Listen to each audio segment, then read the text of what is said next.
Thank you everybody for coming, and thank you Bright and Duggan for putting this on.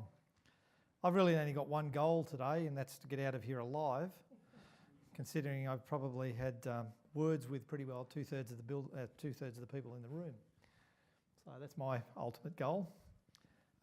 If there's a message that I want to get across to you guys sitting primarily on the other side of the bar table, is this legislation is, I think, an opportunity for builders and developers to work better with their owners' corporations. So if you can get that out of it from me, take it away and please use it in the future, because quite frankly, you don't want to see me again. As I say, I might be a nice bloke, but you don't want to see me all the time. What I'm going to do is just look through some general concepts in the system, look at the timelines because they're really important. What problems do I see? And I've tried to look at that from both your side of the coin and then the ultimate consumer being the owners' corporations. So hopefully we can work through that. As Chris has highlighted, we are going to, at SCA level, and I'm involved with the Law Society as well, we are pushing for change because quite frankly I think the system will crash and burn in about 2 years. That's my personal view. Look at some practical things of what you can do to make it better for yourself, and our Phil will pick up on that later as well, so do keep your questions. And I think what we should do as a group. There's new obligations, we've all heard about them, and it really comes down to just a couple of basic things. We need to have these interim defects reports. Now George is going to talk about those and what's in them and all the rest of it, but we need to get them. It's not a good system, it's not a fantastic system, but it's a system that at least we can work through. Then we've got to do a final inspection report, which is fine, and then you've got to hand over the 2% bond. I think one of the biggest things that the government is missing out of all of this is, let's be honest, the ultimate consumer will pay for that if it has to flow through from you. And that's just the way it is, and we shouldn't be embarrassed about that. That's just how it's going to work, and that gives me leverage later on.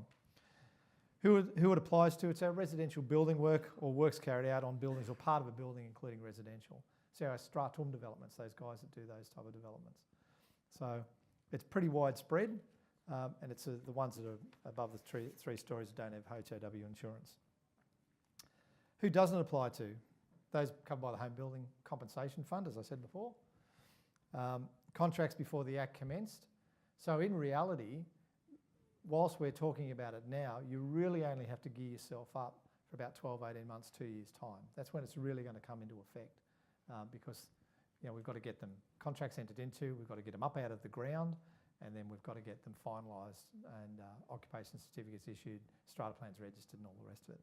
So we've got a bit of time to go, and that's where Chris, myself and others will work on the industry to try and get this right. And if you guys have got feedback, please pass it through. And if there's no contract work commenced before the Act, obviously, or it's wholly commercial or industrial buildings, so that's okay.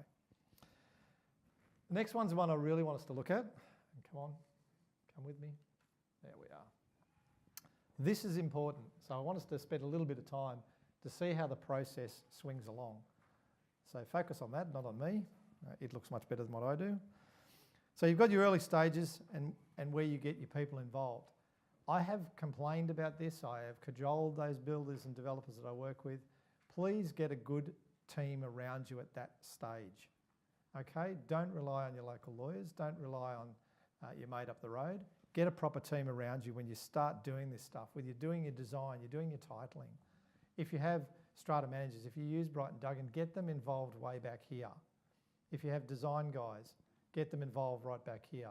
One of the things that I think is out of this this new system is maybe get a guy that does inspections involved earlier on.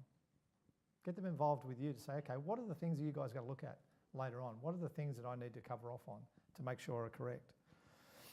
Pre-sales, levies, do all the estimate stuff. Get your experts to do that. Try not to do that yourself.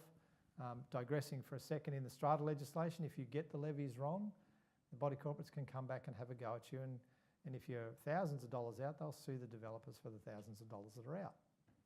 Don't want to do that, okay? So if you get the gist of this, I'm trying to talk myself out of a job. I've been doing it for 20 years, but still haven't talked myself out of a job. The scheme reviews, strata plan bylaw reviews. Make sure they're tailored towards what you're trying to develop.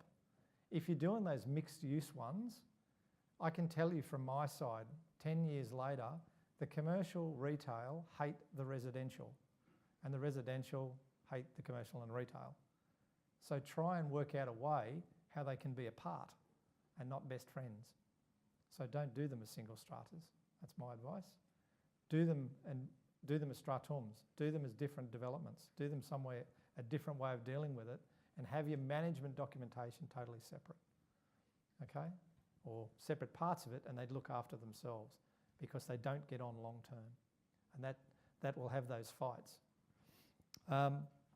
Tendering and quotes, that's how you do your business. Get it all done. Registration, we finally get them in and we do our settlements. Okay, so that's just a normal process for you guys. I don't need to tell you anything about that too much. And all the bottom bits is how Brighton Duggan fits in with that. So there's the free pitch for Brighton Duggan as well. The big one for us is the next page. And this is where it all kicks in. When we get there and we finally get our schemes registered and we pay over our 2% bond, we were talking earlier, financiers are going to get involved in that as well. So have a talk to your banks, how they're going to finance it, how they're going to deal with this 2% bond. We have that period where, God willing, not much happens, or there's scratches in walls, or if there's a fundamental failure, the body corporates or the managers will get you back and fix them. Fantastic. That's all works. Then we sit on this 12 months from the completion. Then we appoint somebody. And we'll talk a bit later about what happens if we don't appoint someone and what happens, how the commissioner sits in and all that type of stuff. Then we've got a period of time to do the first round reports. And it's all up there, the 12 to 15 months, or 15, 18 months. It's basically a visual inspection. Okay, so it's up to the inspector, and George and I were talking about this earlier, and George will go into that, what they will look at, what they see the problems are, and what the liabilities are going to be at the end of the day for those guys. Then we, and we'll talk about access as well. Then they've got to do, you guys, the builders have got to come back, and the developers have got to make sure the bill comes back and repairs what the inspector found. So it all sounds good, so the system sounds fine. They do a final inspection, and if everything's ticked off, fantastic, it goes away, they sign off, and it's registered with the department, and it's all happy days, you get your bond back. If it's not done in accordance with what the inspector wants, or it's still defective, the inspector then will go and decide how it's going to be fixed, who's going to fix it, and that comes out of the bond. Okay, so it's a very, very simple process when you look at it. Problems come in when we don't build things properly, or it comes in because there's issues with access and all the rest of it. How we do, we pay the bond when we release the occupation certificate. Now you guys know all of this type of stuff, so I'm just setting groundwork for those that are not really sure. So we get the occupation certificate released, so then we can register our building, have our strata plan registered, and our body corporates come into being. So it's going to be quite important. So your principal certifiers are going to become an important cog in your wheel in getting this organised as well, because those guys need to be signed off.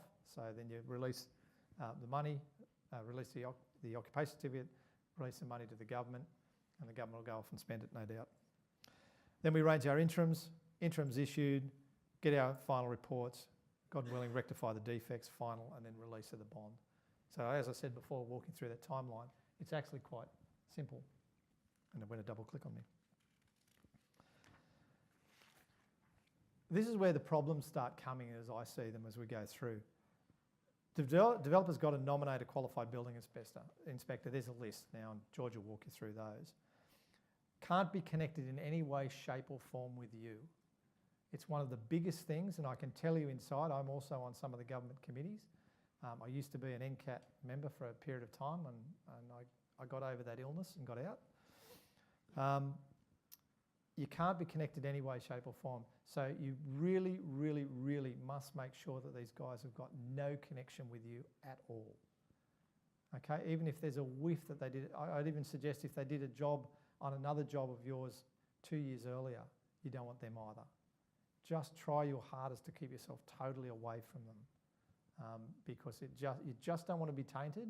And owners' corporations are it's like a divorce. They always think you've stolen money off them somehow. They'll always come after that, and they'll think, hold on, they worked for you before, and then they'll come up with a set of dots that don't exist, and they'll have you connected with that inspector. So just make sure they've got nothing to do with you. You've got to pay for the report. You've got the privilege of paying for the report. I'll be interested to hear what George thinks the costs will be. That might be a Dorothy Dix, I'll throw at him. I don't think they're going to be cheap. And I think the inspectors will be quite concerned about their personal liability if they get it wrong. So they will be doing, I think, a little bit more than what we will be expecting. Must get the Owners Corporation's approval. It's one of the issues. And one of the silly things that in there is not only can the Owners Corporation object as a whole, so they'll have a meeting and approve Billy Smith. If Unit 1 doesn't like Billy Smith, they can object, which I think is absolutely ridiculous, because we've all dealt with them. You guys would have dealt with them just as much as what I have. The retired engineer, he's got nothing better to do with his time, and he gets on the executive committee and he doesn't agree with anything because he knows best. So you don't want those guys sticking their hand up and say, I object. Ultimately, if those type of things happen, the commissioner will step in, or what they call the director general these days, will step in and appoint someone. But it's just another, to me, a silliness in the legislation. If the Owners Corporation's happy, that should be it. You're happy, they're happy. Give them a panel. Give them a panel of 2 or 3. If you don't appoint one, Fair Trading will step in and they will appoint one. I'll talk about a little bit later one of the ways that was suggested to me before by some developers and some strata managers, how to make the whole system crash and burn. It's very simple. You just don't appoint anybody ever. Leave it all to Fair Trading. And if there's a dispute, Fair Trading will appoint one. The building inspector, and this goes back to my first point, you need to be impartial. Okay, those guys need to be impartial from you. That's why I say don't get anybody you used in the past. Don't use the same panel if you're recommending half a dozen. Mix it up, change it up, use different guys all the time, different people. They can inspect any part of the property. One of the issues is going to be getting access, always has been. Got to give 14 days notice to the Owners Corporation, fantastic, they've got no control over anything. Give it to the owners themselves, great, I go on holidays or it's rented out, or any occupant, fantastic, I don't let you in. So there's already problems that I can see coming on. Now we'll call back up.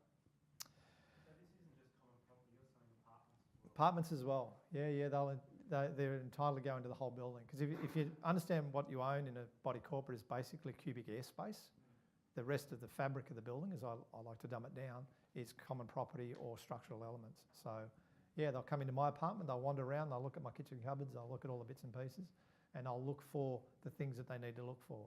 You know, is the electronic warning system working properly? Is their structural walls okay? Are the windows leaking? Are the flashings in the right way? So that type of stuff. They won't be worried about opening cupboards. But yeah, they'll be entitled to go into any part of the building. Ducted air conditioning system, those type of things. So be looking for the big ticket items, or they should be. Not earlier than 15 months and not later than 18 months. Okay, so there's a window for them, and that's where I see some of these problems coming out. There's no real buffer in the legislation that says what happens if we're outside these timeframes. Is there penalties? Is there extensions? Or what do we do? It's making it very, very tight. And it forms the only basis under this regime. To me, that's a massive problem. Massive problem. If they miss something, if they see a little crack in the wall and don't think it's a problem, it turns out to be a major crack in the wall. What happens? You know, for me, unfortunately, I'll end up with more work. Builder remedial works, you can also, if you're the builder, enter any part of the property. Not with a sledgehammer and start pushing your way in, but you can access any part of the property to do this work. You have the power under the legislation to get in.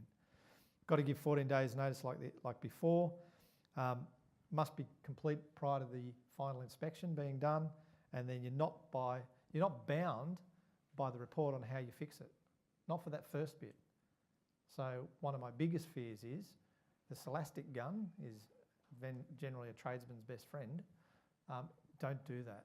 I've seen that far too many times in my 30 odd years of doing this, where we're going with scholastic gun and we just put that around the windows and we're all happy days.